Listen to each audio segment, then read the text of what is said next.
حضرت عمر رضی اللہ تعالیٰ عنہ وظائف بانٹنے لگے، اپنا بیٹا کھڑا تھا تو حضرت عمر نے اس کو وظیفہ پیش کیا، تو آگے حسنین کریمین شہزادے بھی کھڑے تھے، تو حضرت عمر رضی اللہ تعالیٰ عنہ نے اپنے بیٹے کی نسبت 2 گنا وظیفہ شہزادوں کو زیادہ پیش کیا۔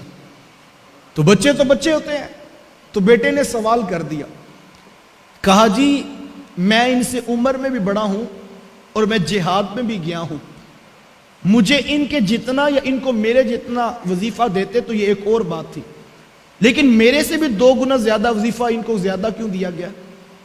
جب بیٹے نے سوال کیا تو حضرت عمر رضی اللہ تعالیٰ نے فرمانے لگے کہ بیٹا عمر تمہیں بھی 2 گنا وظیفہ دے گا، لیکن عمر کی ایک شرط ہے۔ تو کہا وہ کیا شرط ہے؟ کہا بیٹا پہلے ان کے نانا کے جیسا نانا لا کے دکھاؤ، ان کے بابا کے جیسا بابا لا کر دکھاؤ، اور ان کی والدہ جی جیسی والدہ لا کر دکھاؤ۔ کہا یہ رشتے تم لے کر آ جاؤ، عمر تمہیں بھی 2 گنا وظیفہ دے گا۔ کہا جانتے ہو ان کے بابا کون ہیں؟ علی المرتضیٰ رضی اللہ تعالیٰ عنہ ہیں، اور ان کی والدہ سیدہ فاطمہ بنت رسول ہیں، اور ان کے نانا تو امام الانبیاء ہیں۔ کہا یہ رشتے تم لے کر آ جاؤ، عمر تمہیں بھی 2 گنا وظیفہ دے گا۔ اللہ اکبر۔ صحابہ اتنا پیار کیوں کیا کرتے تھے؟